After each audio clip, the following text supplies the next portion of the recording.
Hey everyone, hope you guys are having a good day, morning, evening, afternoon, wherever you are. We are trying to pick up these shows again. I know I've kind of dropped off a little bit over the last week or so. I just realized that wasn't on. We got to turn that on. We have a lot of updates today, which is why we had to come on and do this. We're going to be talking about Mica Miller, some things going on with that case with JP Miller. We're going to be talking about Caleb Harris because there is a potentially big development. And I have not made this decision yet on this show today. But I teased or mentioned a few weeks ago, or a week ago or so, that I knew some information that was fairly critical to this case, and I was debating on whether or not to share it. And I'm still debating that, but I'm going to make a decision today because I'm either going to share it or I'm not. And if I share it, it's going to be today on this show, and I will tell you why. I keep going back and forth before I do, but I will tell you that I am leaning towards sharing that information. I'm not trying to go back and forth with you guys, but just, kind of letting you know that. And then I also wanted to give you guys an update. If you were here the other night about the little boy on the Carnival Cruise Line who came into contact with illicit substances, if you did not see that, I did interview the parents of that situation two nights ago. And definitely check it out because it's a situation that people need to be aware of. It's a 4-year-old child, etc. But, and here's the big but, you guys know how this goes, right? We got to get into paying the bills. Right. So I know that y'all see this usually a bit, and we're going to show it. So I'll turn that down a little bit. It's a little loud. So as y'all know, I have written 2 books. I am just going to implore that you guys purchase them tonight. I'll just go ahead and be transparent. That's one of the things about me is I'm overly transparent. From a social media TikTok standpoint, this month has been terrible financially. So I'm really relying on the books this month. So if you have been on the fence on getting them and on the bundle, I've got a sale going. So I'll let you know that in a second. But please consider picking them up. Boundaries, if you haven't seen it yet. I'm going to pull one up here and show you. I have soft cover and hardcover. This book was designed if you are a limited contact, no contact with a family member. It allows you to explain to the reasons why in a way that's simple for them to understand, easy for them to digest and consume without vilifying that person. But also, more importantly, it goes into teaching them simplified boundaries and how that they should have boundaries and that it's okay to set boundaries. And hey, this is what you need to be aware of for people who want a conditional relationship. The next book, real quick, and those of y'all asking where to order, I saw somebody doing that. You can order them, but don't do it yet. Wait till I show you the bundle. You can do so on JustinOnTikTok.com. You'll see the books. And give me a second before we get you there. This one is called Surprise Are Okay, Secrets Are Not. Hold on. I'll pull one up so I can show you too. And I'll show you something that's really interesting about this book that I might not have shown on YouTube yet. I can't remember, but this book is designed, if you have children, this book is designed to teach them that, hey, you shouldn't keep secrets. Surprises are okay because surprises have an end date to them. But also that adults, especially that adults, should not be asking your kids to keep a secret, right? And the one thing that I want to show y'all why I pulled an actual copy of this one out is this. At the very end, I wanted parents to be able to have an ability to open up a dialogue. I cannot find this. To have a discussion with your kids because it's important, right? So at the end of this book, let me do this real quick so I can show y'all. I'm going to need to go full screen. There we go. I can work my stuff. So on this one, and I know it's mirrored, there's a question at the very end that says, can you think of some things? I can't read myself backwards. Can you think of some things that you should tell a trusted grown-up even if someone asked you to keep it secret? And these are just jumping off points. So we have 10 different jumping off points. And this works. I'm telling you, I wrote it, with my daughter before I even had the illustrations, which, by the way, that's based off my little girl right there. I had a 30-minute discussion with my daughter, and she told me about a bully that she was having at school. Talked to us about it, and we were able to have a discussion with the school about that and have a discussion with her about, again, on boundaries, reinforcing that with these people. So there you go. That's kind of the benefits. Now, I did say that I was running a sale. I did this on TikTok Shop the other day, but I decided to move it over to my actual, non-TikTok Shop store. So the bundle of hardcovers, I don't have the margins on the soft covers to do a bundle. I'm thinking about a way to try to figure that out though. But you can purchase these as a bundle on TikTok Shop, and it saves you like, I don't know, $7, $8, $9, something like that. But they're on sale right now I'm going to run it through the end of this week if y'all want to do it. So anyways, I appreciate y'all humoring me on that. And the last thing, and if you can't find the books, you don't need the books, but you still want to help out the channel, the best thing that you can do hit that bell, hit that subscribe button. That's so appreciated. It helps this channel grow. I'm on the road to 100,000 here. We are almost at 30. I think we're about 800 away from 30,000 people, so it would be amazing. I will scroll this too. That's for where y'all can find the books, anything else. And then the last thing before we get started on today's show, giving you the updates, I noticed that we had a member before we even started. So, Angela, thank you for becoming a member. I appreciate you doing that. So shout out to you on that. In fact, you deserve a round. I'm going to mess all my stuff over. You deserve a round of applause for that. Right. Thank you so much for doing that. I appreciate you. Anyways, without further ado, let's get started talking about this stuff, right? So with that said, I want to give you, we're going to go ahead and talk about the updates on the little boy first. Okay.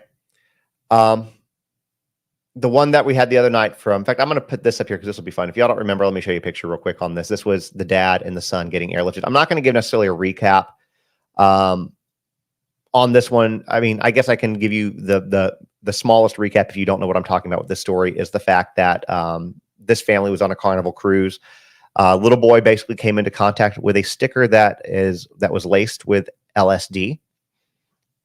Started basically tripping and had a 60-hour trip. U.S. Coast Guard lifted them off. Actually, very interestingly, too, the Coast Guard person in this picture, which is why I'm showing it, he reached out to me saying, like, hey, I never get pictures of us doing our job. Do you mind sending them? Of course, I said, of course. Told him that I'd love to have him on. So we may have him on in the next week or two. He's getting ready to go on vacation. He's got to run it through public affairs because, government. But, I was talking to my wife about this. I kind of feel like the Coast Guard, they're kind of like, they're so underappreciated for what they do. We saw a little bit of their actions during the Titan sub, and we see some actions during this, but really they do so much. And so I really kind of want to talk with him about it. But while I talk to y'all about this, I had this video. I had to take away the sound of the video because YouTube, but I'm going to play this while I kind of give y'all an update because I think this is interesting. So this is kind of footage of what happened. It wasn't the full thing, but just so y'all can kind of watch it. But basically, here's the update. And I want to tell you guys that if you don't think that you make a difference with this kind of stuff, you truly do. We've made a difference in this family's life. So because of this video, because of y'all making it go viral on YouTube, on Instagram, on TikTok, the family has been reached out to by a couple attorneys who specialize in maritime law, wanting to help represent them and get them the justice that they need. But on top of that, Carnival Cruise Lines finally reached out to them. They're, I'm guessing, in discussions on what's going to happen. I think I can kind of share what they've done, but it seems that they're on the path to do the right thing. And if the company's on the path to do a right thing, then we should definitely commend them for that. But at this point, they've been refunded completely for the cruise. And he thinks that they're going to do more. But basically, he was called by a representative and he said, hey, I'm going to record. On my recommendation, I said, hey, record the phone call for your purpose and the attorney's purposes. And so he recorded a phone call and he told them they were recording it. And they said, well, we can't talk to you on a recorded line. We'll have the director of operations reach out to you. I think of operations or public affairs. I can't remember, but some kind of a director, high level. And it sounds like they've had that discussion. And I know that they've had the cruise refunded to them. It sounds like they're going to do more. The only thing that's challenging to me on this whole situation, and I will give benefit of the doubt here with this, is maybe the higher ups didn't know because it was kept at a low level. But it shouldn't take a viral video of bad press to make a company to do the right thing. This family went through trauma, having to be airlifted off the boat, cut a cruise short. They couldn't take the whole family. So the mom and the daughters stayed on the cruise. The dad and the son went off. Then there was doctors and medical and the worry. I mean, look, for those of y'all who are parents, if your child ended up being in this type of a situation, you know how terrifying that would be. The trauma that you as parents would be going through. So my heart breaks for this family and having to do that. But, thank God for the U.S. Coast Guard. Thank them for, great knowing their kid, knowing that something was up and fighting and pushing. But the power of social media, y'all, they're getting called because you guys did it. You guys did it. So again, I love my little things here. So round of applause though, right? Round of applause. Where'd my applause go? There it goes. Thank you guys. Y'all were amazing at doing that. So they're getting taken care of. So Anyways, if you want to know more details on that story, you haven't seen it. I'm not going to do the whole recap here, but it is the video right before, or this one, the live right before this one, where you can hear from the parents. Definitely check that out, because again, it's something that if you have kids, you should be made aware of. Just for the sake of knowing that. So, real quick before we move into Caleb Harris, looks like we got another member to the team. So let me pull up Jess for that. Jess, thank you so much. I know I'm just going to lose. I love my little sound effects here. So I'm just going to say thank you guys for that as well, for joining and supporting the channel, supporting me, supporting the content. Y'all are amazing. So that being said, let's talk about Caleb Harris. Okay, let's talk about Caleb Harris. So this came out yesterday. Now, this is not Caleb Harris that we know of, at least not yet. All right, not yet. So basically, here's what I can kind of tell you what's going on with this situation. Okay, this is a pretty significant update, I believe. So those of y'all who've been following or who haven't been following, just a real brief synopsis is that Caleb is a 21-year-old college student who disappeared on March 4th of this year. So it's been about 4 months, and now there's officially a breakthrough, possibly, maybe. Keyword is maybe. So on Monday, yesterday, June 24th, the Corpus Christi Police Department reported a discovery that human remains were found inside a wastewater lift station that's in close proximity to Caleb's apartment. Now, when I say close proximity, I mean, I got a map here. Let me show you this map. Where did my map go? Here we go. You can see here the cottages on the right, where it says the cottages of Corpus Christi. That's where Caleb lived. And right across is where his body was found. Okay. So again, walking distance. And you've all heard Tony and the family when Tony was the spokesperson talking about that there was a witness that saw him under this bridge that was walking distance, barefoot, etc. Okay. So that's the proximity, y'all. It's pretty darn close, if you ask me. But let me just kind of provide some context about the station that it was, or where he was found, and why it would make a good hiding spot for a body. Okay. It's not a typical location. It's a collection point, and it's approximately 40 feet deep, 40, filled with wastewater. Okay. Wastewater is exactly what you think it is. The stuff that comes from your toilets, stuff that comes from, basically anywhere that drains, that goes into here, gets cleaned, et cetera, et cetera. It's so hazardous that the Corpus Christi Fire Department had to respond in full hazmat gear, and I can only imagine how terrible the smell was. And they drained the wastewater before retrieving the remains, like meticulously drained it. Now, it's crucial to note at this point in time, and I know I said this at the beginning, but I'm just going to say it here again too, that the identity of these remains have not been confirmed. They were discovered yesterday. I looked right before we came on here, and there has been no update on whose they are. The medical examiner is currently working to determine who this individual is. But the location certainly makes you go, when you look at the proximity of it to Caleb's residence, which you can see on the map that I'm showing right here.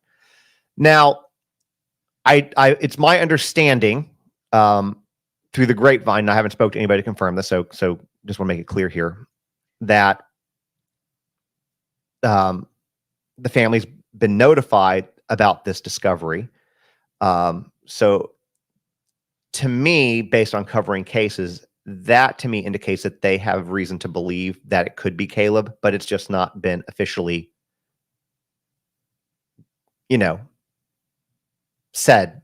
They haven't, medical examiners working on that. I would imagine we'll know, if we might even know today. And if so, I'll make sure to update here and on TikTok and everywhere. So again, make sure to hit that bell so you get notified, and make sure to subscribe to this channel. Subscribing is the same as following, just so you know. Now, the police have stated they will update the public once more once the information becomes available. I'll be monitoring, and like I said, bring you the updates as soon as we have them.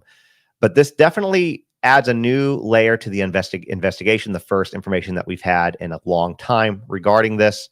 And of course, if there is anybody out there who has information regarding Caleb's disappearance, definitely come forward to the authorities, and we'll continue to follow this. Now, like I said, I have been debating sharing what I think I'm going to share right now with y'all. Okay. And if you've been following this case, Caleb's case, fairly closely, let me take this off so I can full screen for me. Then you might have heard about this, but to my knowledge, it's not been confirmed by a larger creator. And a conversation that I've had with somebody regarding this, sharing this. And I'm telling, there's a reason why I'm doing this build up the way that I am, and you'll know in a second, because I think that there needs to be some context here. That what I've said is that it's been a rumor, but if somebody like myself says it, then that rumor becomes much less of a rumor. Okay. The reason that I've been hesitant to share this is that when this investigation all started, I was asked not to share it. And I'm not in agreement for the reasons why. And the reason I struggle with sharing this is because one thing that families, can do is come to me and know that I'll keep things close to the vest. And so by me sharing this would be the first time and probably the only time I would have to do this or say this. I don't want to jeopardize, the relationship that I have with the families of these victims. I want to be respectful. But I feel like this information is incredibly pertinent to the Corpus Christi community for a couple of reasons. And so with that said, I'm going to make the decision to share this. So a couple of people are guessing what they think it is, and I'll say that they're correct. Kelly says the Reddit. And Kelly, you would be correct. So for those of y'all who don't know what we're talking, Tracy said the same thing. I got to give y'all credit on this. Okay. So there's a Reddit account that is believed to belong to Caleb Harris. In fact, it's pretty damn in fact, I'm going to say it's very confident that it's Caleb Harris. The police are aware of it. The family is aware of it. So Caleb was using Reddit for hookups. Okay. He was using it for hookups. Now, typically on this Reddit account, it said M for F, male for female. But there were times where he changed it to M for A. M for anyone. And interestingly enough, the last post on this account was made about an hour before Caleb went missing. This account was also very, very, very active until Caleb went missing. This has led to speculation that he might have been meeting someone that evening, someone who, well, unfortunately, may have had ill intentions.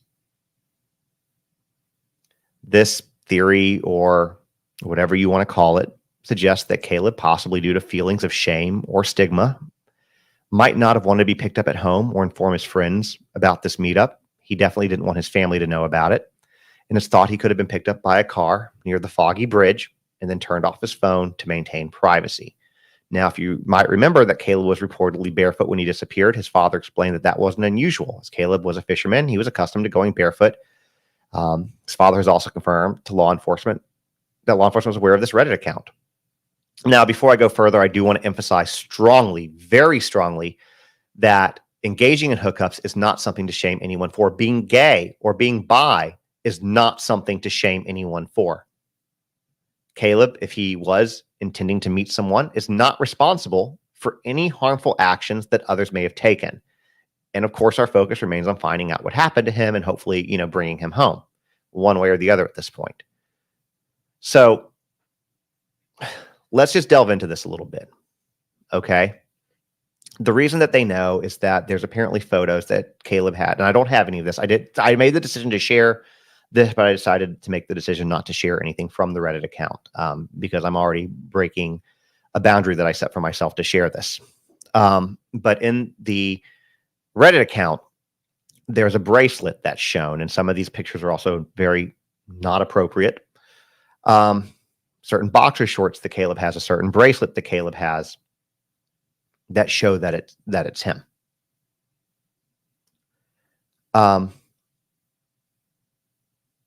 Now, again, it was active. He was speaking with somebody prior to him going missing.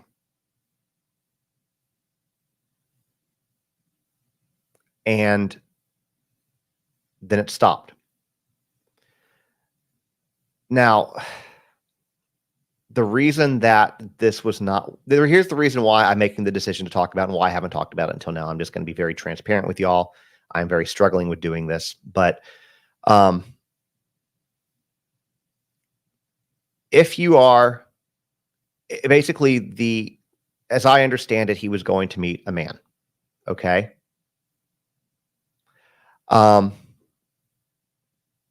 Which means that there is somebody in the Corpus Christi area that is hooking up with people, guys, girls, women, don't know. And if that's the case, and that's what happened, which is what it appears to have been part of it, and we'll hopefully find out more information. That means that there is somebody people who are engaging in that type of behavior are not safe. Kind of like I've said with Sebastian Rogers, without press conferences, without information, how do we know that there's not somebody abducting children in the area that I live?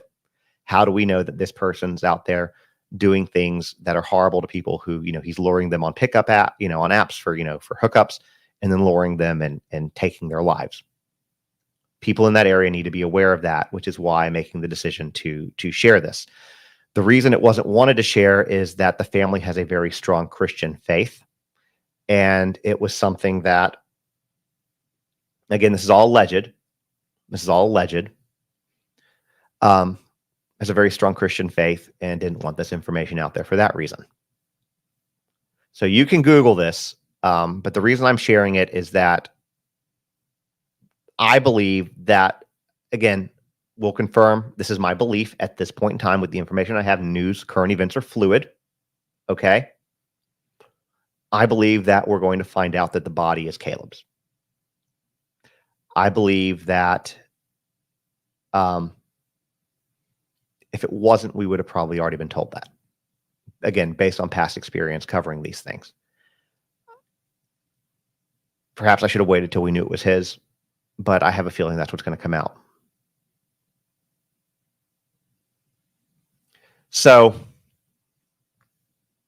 it's a shame that he felt too shamed to be able to be himself, because if he had done something on an app like Grindr, for example, then you would have somebody there. Now, as far as what police are doing with that information, I honestly do not know about that information. I have no idea what the police are doing. I can't say where they are. And this Reddit information, again, it's out there. It's not like it's secret information that I have. It's just not been confirmed by somebody like me. So just the point of that for y'all to know. And that's where I'll leave that. Okay. That's what I'll leave that. Now, kind of a hard transition, a heavy transition. I want to make sure that I definitely want to give some acknowledgement to the people who've given super chats and members at the same time. If y'all don't mind, I love doing the applause for you guys, but coming off of something so heavy, I want to definitely thank you guys, but I don't know if I want to, Dan, I think Dan, you'll get it. Not do the applause, because I feel like that's some bad taste for these next two that we're talking about. We can talk about more at the end, but Dan, thank you so much for joining, and for the $1.99 super chat, and for the $10 one. And thank you for the respect for the families. In respect, you have 4 families. Of course, we try to do that. And I was very hesitant to share this because I don't want to go against the family's wishes, but at the same time, I also want people in that community to be safe. And unfortunately, law enforcement has done nothing as far as announcements. I'm not saying they haven't done anything in the investigation. I'm sure they're investigating. I'm sure they're doing their job there, but they've done nothing in the way of press conferences. Similar to Sebastian Rogers, we've had 1, maybe 2 press conferences. It's been months. So again, in my community, what I tell people that I'm concerned about is that, because I live in the community, for those of y'all who don't know, where Sebastian Rogers is, I'm concerned that there could be a child abductor, and I have a child. So that being said, let's transition to Mica Miller. Okay. The first thing I want to talk about, and because I've had people message me privately, so I do want to address this, because I know a lot of y'all have questions. And again, I'm going to try to be very respectful of everybody involved in this case, because when we're dealing with situations like Caleb Harris, and we're dealing with situations like Mica Miller, we have to handle this very carefully, because these are situations where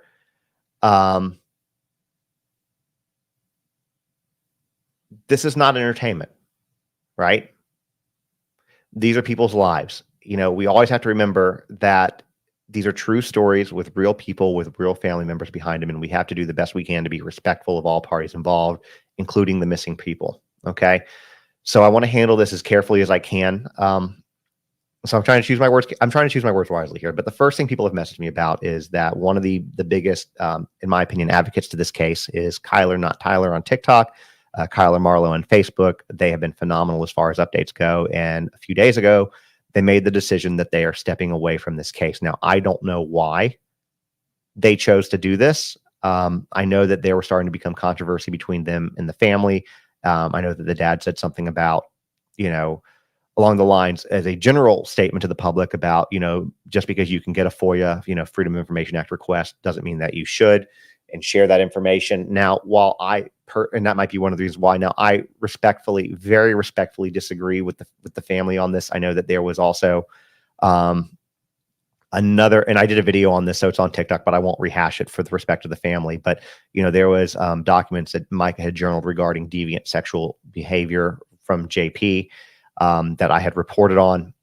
And, you know, that was what Mica had journaled. So I'll say allegedly with that. And the family didn't want that shared.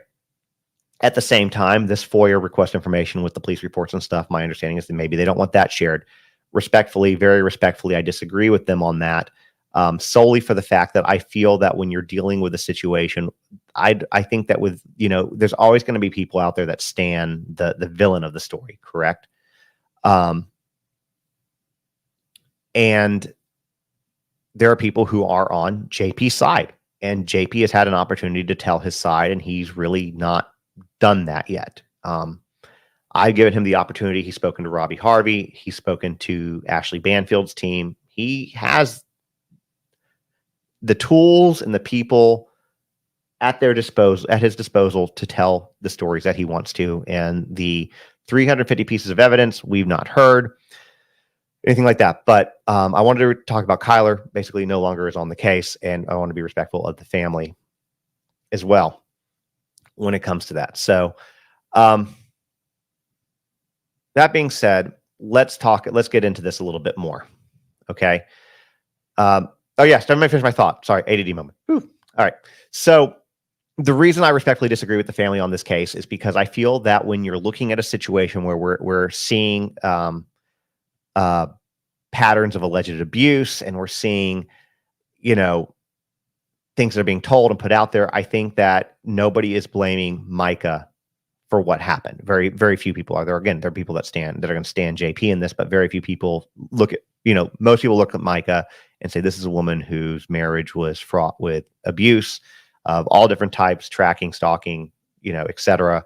And most people, I'd say 99% of people, look at her as being the victim in this situation. Okay. And what we said from the beginning of this is, let's not look at who pulled the trigger, but why the trigger was pulled and why she could have been driven to this. Okay. That's one of the things, you know, that's really worth saying. But I also think that at the same time, when you look at some of the things like the deviant behavior that was shared, and the abuse information that's shared, and the constant back and forth using police reports, I think that that's pertinent to this, despite what the family thinks, because the court of public opinion does matter in this. The court of public opinion allows pressure to be put on. And I think that when you go back to the beginning of this particular stream, when we talked about, look at what our video and going viral on Carnival Cruise did for this one family. Okay. When you look at that,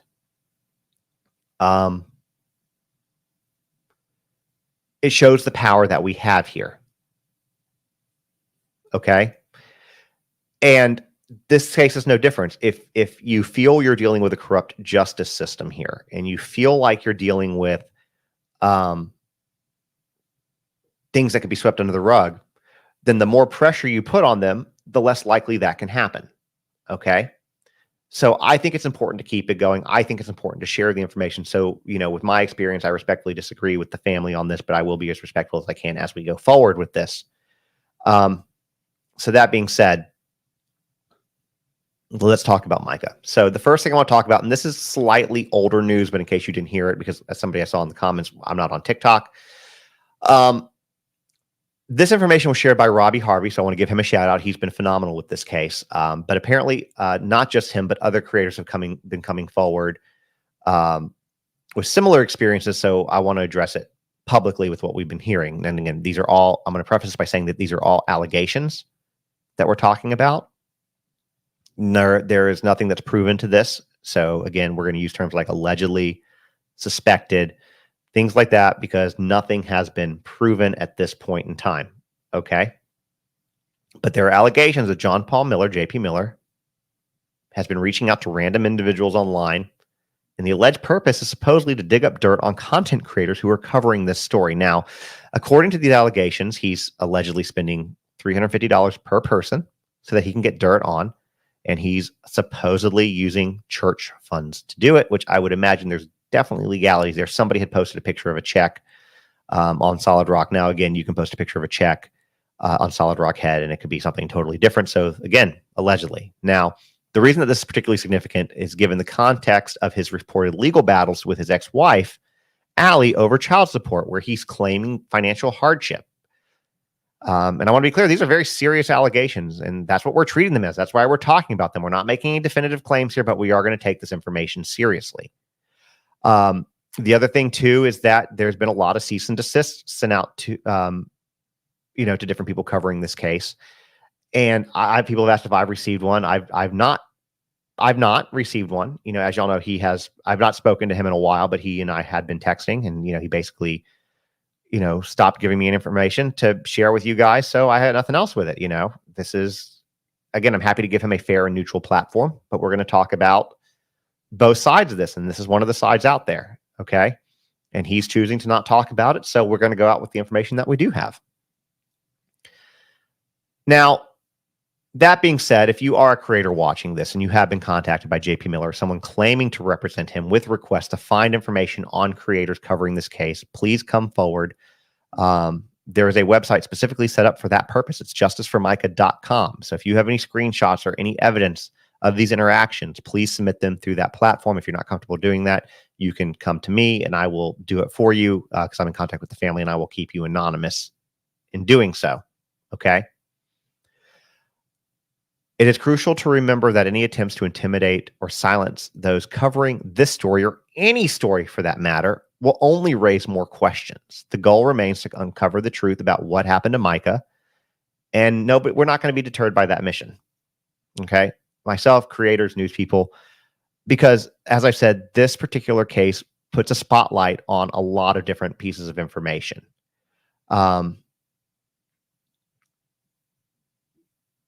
Verbal, physical, and essay, for one. Abuse. Talks about abusive marriages, stalking. Talks about, self-unaliving awareness. Talks about church abuse, financial abuse in some cases. That's what this all talks about. And do remember that the FBI is looking into him, okay? Not for her death, but for financial crimes. And this was prior to Mica's death. Okay.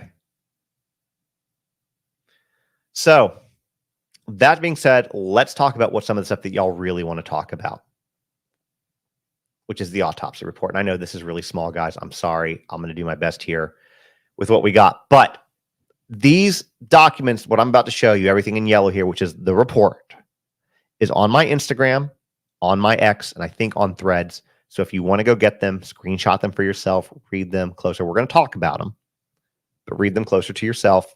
You can definitely do that. So I'm sorry that it's small. It's the best I can do here for what we have going on. But this is basically what the report is, and we're going to go ahead and go to the first slide here. Okay. Now, with that being said, there are some significant updates regarding what happened to her and some information that we've been wondering about that we're going to find out right now thanks to this report. So the North Carolina Medical Examiner has released their investigation report, which provides crucial details about Mica's death, which was on April 27th, and it was at Lumber River State Park in North Carolina. Okay. Now, the autopsy report has confirmed that Mica died of a gunshot wound to the head, specifically above her right ear, her temple. The medical examiner's findings include several key points. There were fractures noted in both the front and back of Mica's head. She had 2 black eyes. There were wounds on her hands. The gunshot entry was above her right ear, as we said. 2 shell casings and a live round were found on the riverbank. Okay, so 2 shell casings and a live round. So, yeah. The firearm was discovered about 5 feet from the riverbank, and Mica's body was found approximately 100 feet from the riverbank and 100 feet from the shell casings. Now, according to a medical, we're going to come back and talk about that because I know you're like, wait, what? But we'll come back. Give me a second. But according to the medical professional consulted on this case, the head fractures and black eyes are consistent with a firearm wound to the side of the head. This goes above my pay grade, guys, but that's what they said. The examiner also noted that wounds on Mica's hands were minute and likely resulted from removing her body from the river and surrounding brush. Significantly, there were no signs of physical struggle at the scene. That's what it said. Now, that being said, let's talk about significance here, okay? A couple things that we need to talk about. And I realize that when you fire a weapon, shell casings get ejected. In my personal experience, it's usually when you're at a range, they get ejected right down your shirt and they're freaking burning hot. But typically they get ejected near you, not 100 feet away. So for casings to be found 100 feet away, basically from her body, I'm not implying or accusing anything, but I would really like somebody to explain to me how that happens.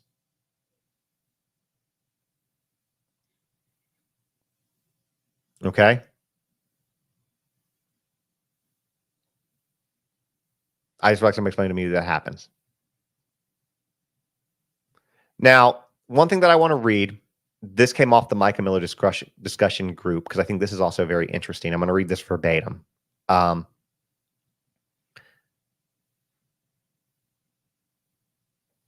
hold on, I'm got to ban somebody real quick. There we go. Somebody was being a troll on Sebastian Rogers. We're not going to have that again. I'm going to stop for a moment and say that when we're talking about this type of stuff, there are real families and people involved. So there was a person that came in here that had Seth Rogers of the police car as their name as a troll. But I'm just going to say this. It is beyond sick, twisted, demented, and disturbed that somebody would come in here and make such comments like that on a missing child, a missing person, period, but specifically a missing child. People like that are not good humans, and they deserve every bad thing that happens to them.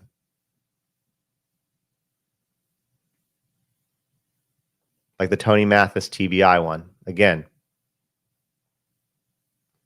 those are sick individuals, and that's just what we need to know. So we'll move on. They've gotten enough attention, but it's very disturbing. So I'm going to read what I said.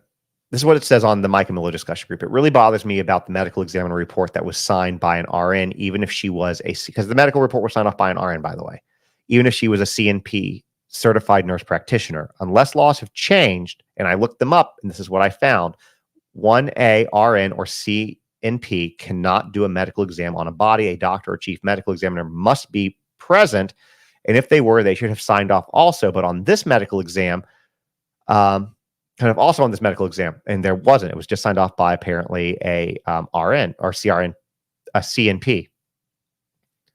Also, was an autopsy bypass due to costs. I included an explanation, and so she includes some visuals on this. But it's very weird too that happens. Real quick for my mods, it seems like we've taken care of the people in here that were bad. I know that I had. I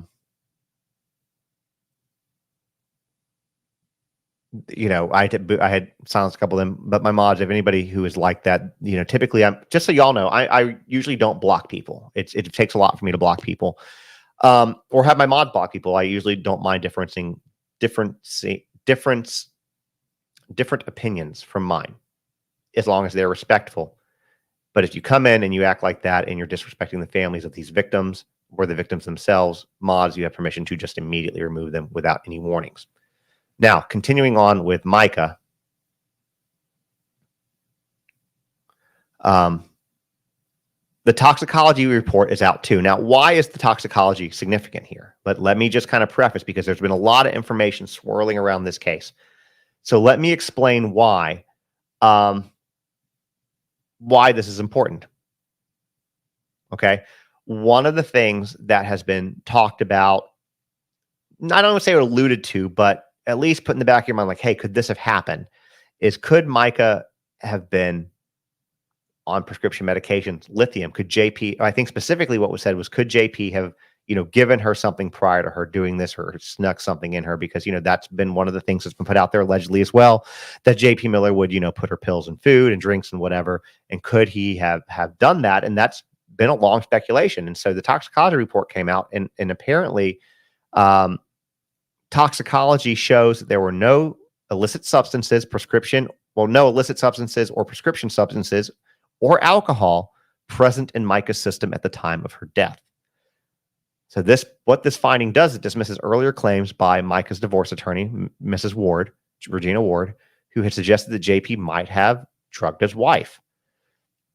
The investigation report also includes additional context mentioning that Mica's family confirmed a previous and I'm telling you this because I think it's important to note. I'm not saying it to just remind you. I'm saying that they included this in the actual investigation report. So these things, okay, in the actual investigation reports,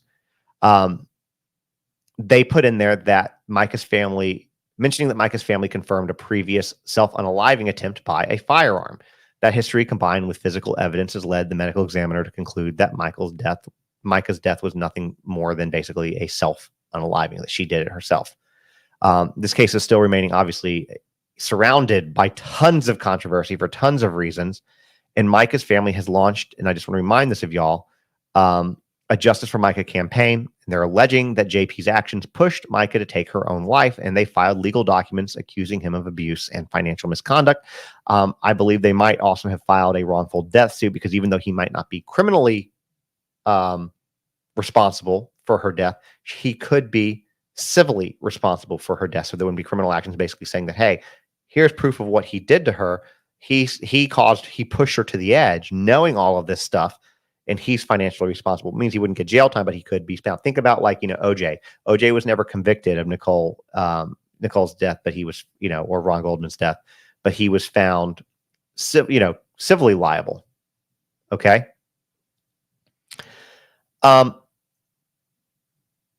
Also, to help with legal costs, if anybody does want to donate, you can go to justiceformica.com, and help donate, help participate. On my website, on justontiktok.com, there's also an Amazon wish list that I suggested that the family fill out for the kids who are involved in this too, because the kids are getting kind of the short end of the stick on this, right? So if you want to do something nice for the kids of the family that are going through this very public display of their aunts who they were very close with death, please feel free to do that as well. Now, so we talked about the fact that Mica's family has filed legal documents accusing JP of abuse and financial misconduct. Well, JP has consistently denied these allegations, and recently he's also filed to have all records of this family's case against him sealed, citing safety concerns and doctor-patient confidentiality. So basically what he's saying here is he doesn't want these documents to get out there. He doesn't want court filings to be seen by the public. He doesn't want them reported on. So that's what he doesn't want media getting a hold of them. So he's requesting that that anything that's coming out about this gets sealed, and he's using safety concerns for himself and doctor-patient confidentiality. Doctor-patient confidentiality is pretty self-explanatory, especially when you're talking about anything that he is on. But the safety concerns is he's saying, and I know I'm pretty sure he has said this in one of his rants, but has said something along the lines of, people have been threatening him, threatening his family, threatening his kids. I don't know. Again, this is from him, not me. So I don't know how much, but it's worth sharing that with him. But on top of that, let's be very real. Protesters are out at Solid Rock every single Sunday protesting this. And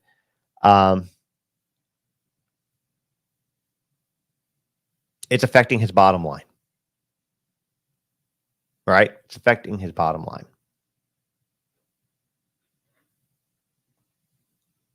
So, anyways,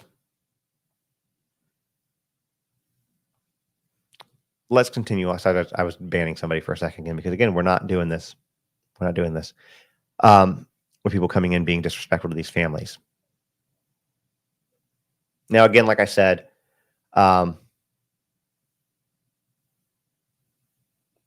toxicology showed that there were no drugs or alcohol in Mica's system. The report also states that there were no signs of physical struggle at the location. The medical examiner also noted that the injuries on Mica's hands were minute and consistent with her body having been removed from the river and brush. So all that's important to know.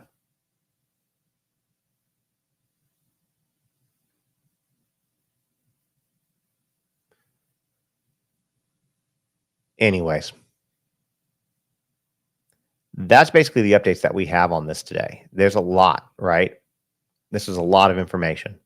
And since we have so many fake Sebastian accounts in here, let's go ahead and adjust Sebastian Rogers real quick. There are no updates on Sebastian Rogers. People ask me, are there any updates? Almost daily. And there aren't. And I don't expect there to be any more updates. And I'll tell you why. I expect the case to go cold. Now, I hope that I'm very, very, very wrong. Okay? I hope that I'm very wrong. And something breaks and they find this child because he deserves to be found. But the last announcement they made was at the 100-day mark. I forget where we're at now, probably 130 days, give or take.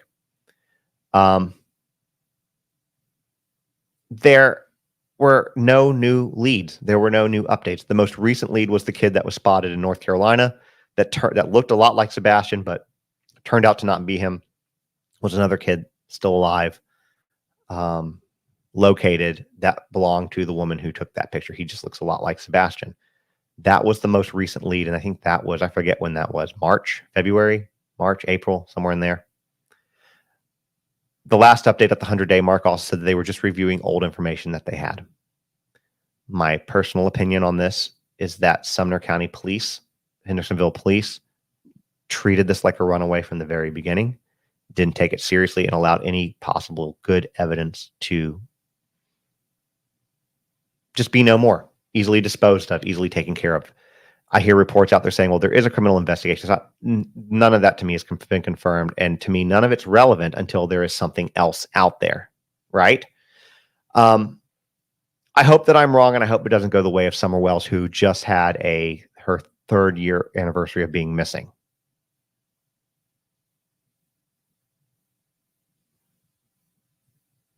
So again, I hope I'm wrong. He's a child. He deserves justice.